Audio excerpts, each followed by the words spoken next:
Theme 10. Values and Norms.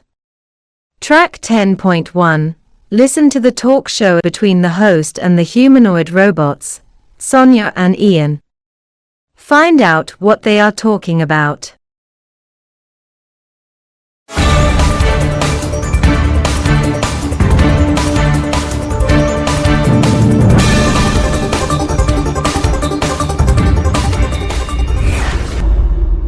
Ladies and gentlemen, welcome to our show, Amazing Technology. Tonight, we are hosting two humanoid robots, Sonia and Ian, who traveled 4 corners of the world to observe human values and lifestyles. Well, let's start with Sonia. What was the purpose of this journey? You know, with the advance of artificial intelligence, friendly human-robot interaction, which is called robotiquette, has gained importance, and we have to adapt ourselves to humans' way of living and learn how to behave towards them. Can you say that it worked? Yes, definitely, but at first it sounded a bit strange to see each culture has different traditions. What is considered as polite in one country can be considered as rude behavior in another one. This was very confusing for us. To be honest, these greeting customs are a little bit troublesome. I mean, in Japan, they bow to greet someone as a sign of respect. But in most European countries, they kiss on the cheek 2 times, though Swiss people do this 3 times. On the other hand, they touch noses in Arab countries. Did you enjoy this long journey despite its confusing parts? Yes, definitely. Thanks to the hospitality of many people around the world, we were invited to their homes. Now, we have many friends on social media, but I must admit that from time to time we had difficulty with table manners. In countries such as India and Morocco, they use their right hand while eating, whereas touching a meal is considered very impolite in Brazil. They even use a fork and knife for a sandwich in Germany. Did you try chopsticks in Japan? Of course we did, but when Ian started to play with them, they warned us that it was considered very rude. Well, it sounds that you collected a lot of information about humankind, which makes me a bit preoccupied. No worries.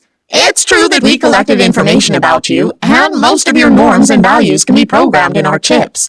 But only one value will take time or even won't be able to be programmed at all. What is it then?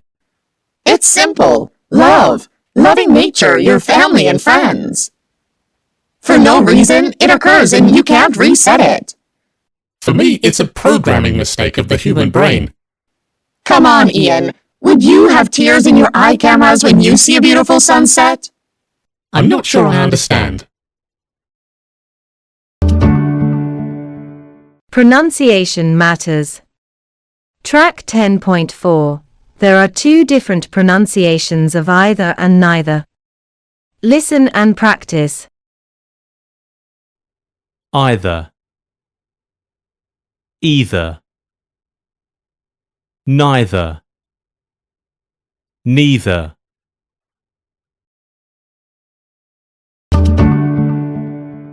Track 10.5.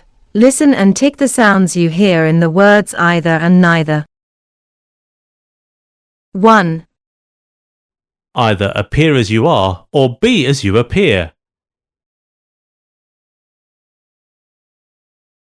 2, I either call or send a message to my teachers on Teachers' Day.